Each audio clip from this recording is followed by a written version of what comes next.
Ever spend way too much time sifting through paper bits trying to find the perfect piece? Yeah, me too.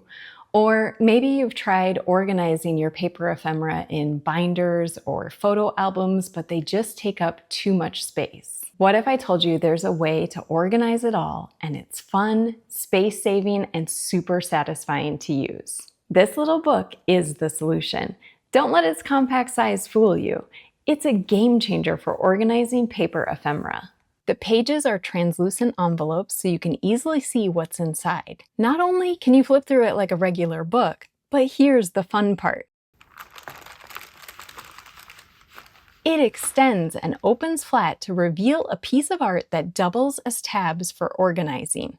I even color-coded mine so I can quickly flip to the exact color I need. I made my first book to organize tickets and labels. I'm making this new book to organize fussy cut flowers and butterflies. Wait until you see what I used for the art reveal inside this book. It turned out so good. Honestly, this is probably the coolest thing I've made in a while.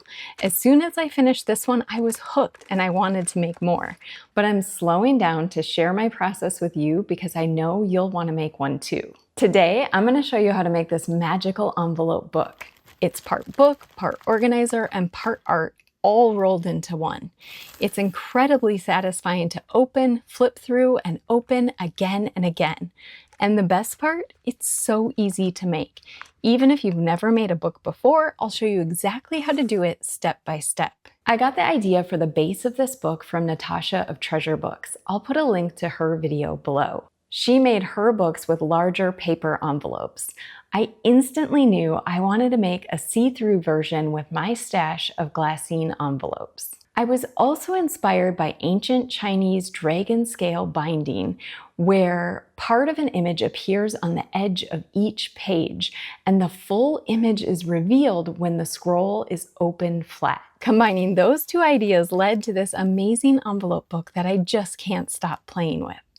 The supplies are listed in the video description below. Let's get started. First, choose your envelopes.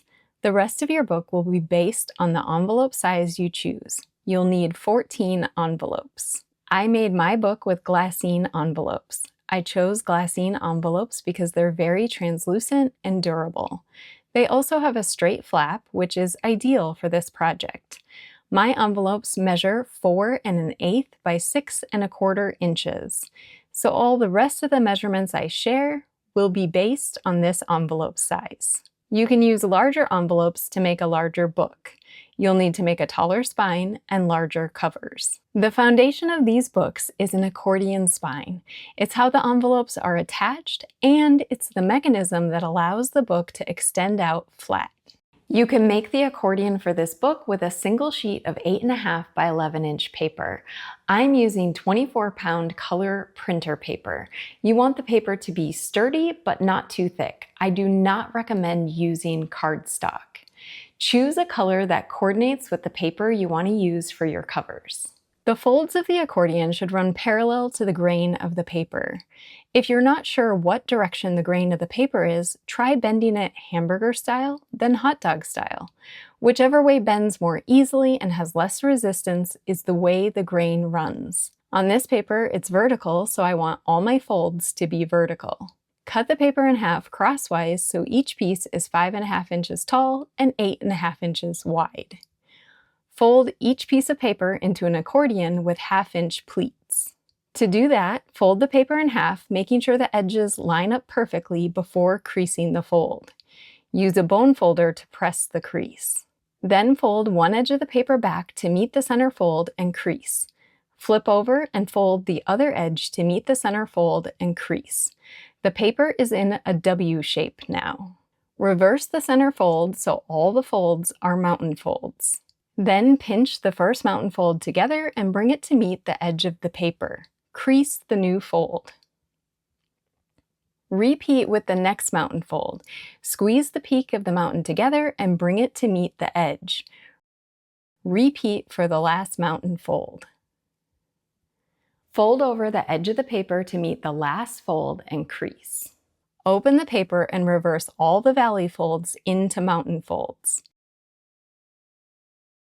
Start with the first mountain fold and bring it to meet the edge of the paper. Crease the new fold. Repeat with the rest of the mountain folds. Press each new crease with your bone folder as you go. You want nice, sharp creases. Join the two accordions together with double-sided tape to create one long accordion. Attach the tape to the edge of one of the accordions. I use 2 strips of 1/4-inch tape side by side. If you have 1/2-inch tape, you could use that. Then, making sure all the folds go the same way, line up the other accordion and attach the 2 pieces. The last step is to prep the spine for the envelopes. Start by adding double-sided tape to every other section of the accordion, beginning from the right side.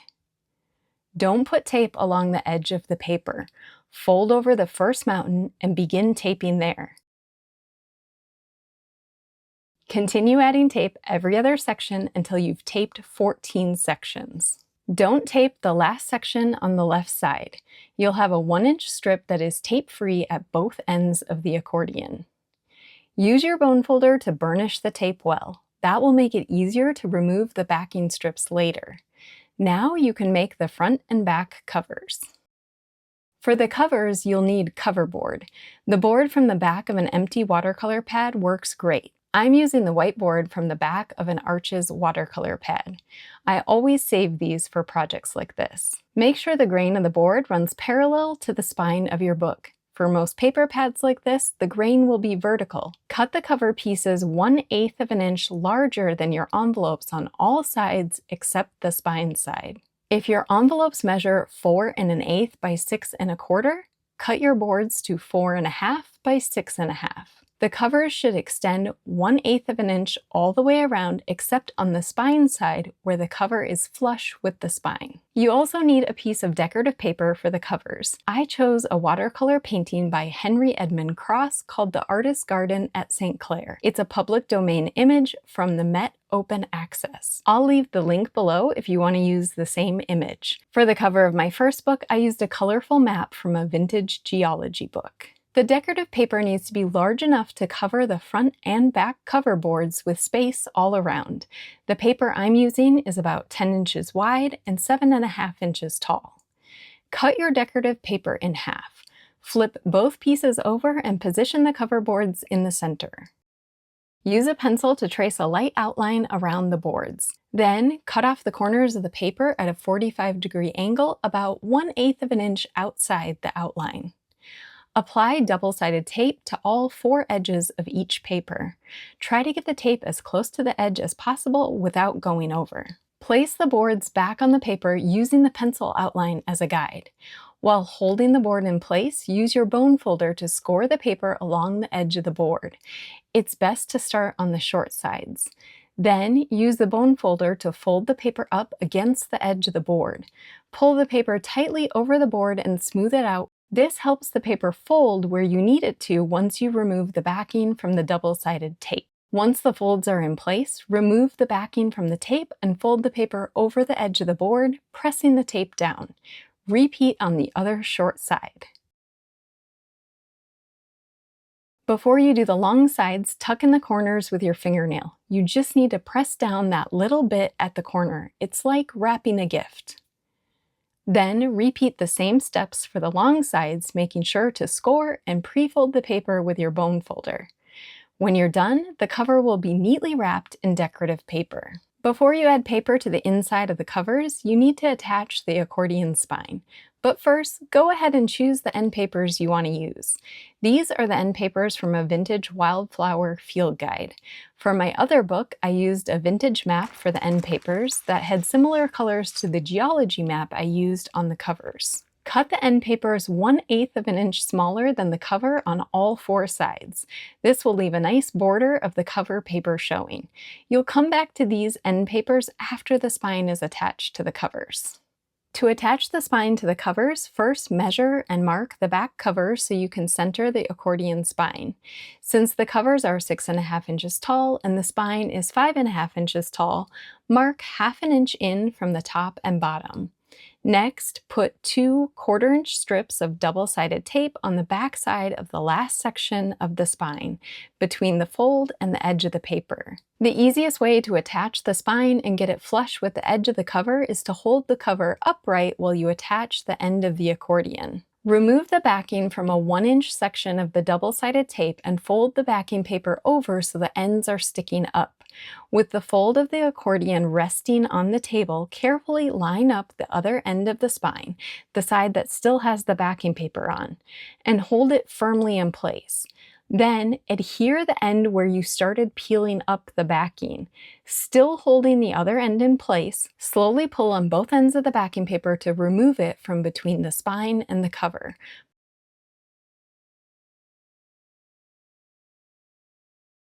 Press the spine in place. Lay the cover flat and use your bone folder to press it down securely. Attach the front cover the same way. First, cut off the extra 1/2-inch strip of paper, cutting just to the right of the fold line. Then, attach the spine to the front cover, measuring and marking the placement first. Use the same method to position the spine and tape it to the front cover. The covers are on now, and this is what the spine looks like when it's folded up. Now that the spine is in place, you can use glue to attach the end papers inside the covers. I used Fabrifix to glue on my end papers because it's not a water-based glue, so it doesn't cause the paper to warp. The next step is to add envelopes, but first you should decorate the envelope flaps. When I made my first envelope book, I put the entire book together and then went back to decorate the envelopes. Don't do that. It was super tricky. I realized it would have been better to decorate the envelopes when they were all loose before putting them in the book.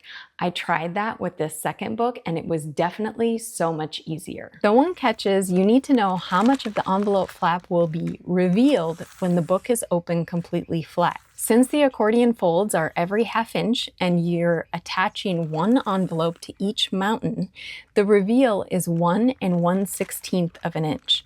The extra 1/16 of an inch is because the envelope is slightly displaced by the fold of the accordion that it's nested in. To decorate the envelope flaps, you need one large image that is at least the height of the envelopes and wide enough to cover all the envelope flaps. The accordion you made from one sheet of 8.5 by 11-inch paper can hold 14 envelopes. So the image needs to be at least 14 7/8 inches wide. I know that's really wide. What I did for my first book was paint watercolor swatches across a few index pages from an atlas to create one continuous image. For this second book, I taped together book pages from my Vintage Wildflower Field Guide. Then I collaged a rainbow of butterflies across the book pages. All of these butterfly images are in the public domain. I will link to the butterfly charts that I use below if you want to use the same ones. Now, here's a cool trick. It might be the best way to go if you're working with glassine envelopes. I made my collage on full sheet label paper. This does two things. First, it makes the back of the collage white instead of seeing the back of the book pages.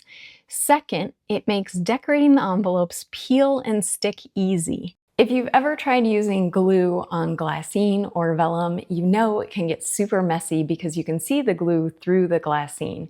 You definitely don't want that look on the back of your envelope flaps.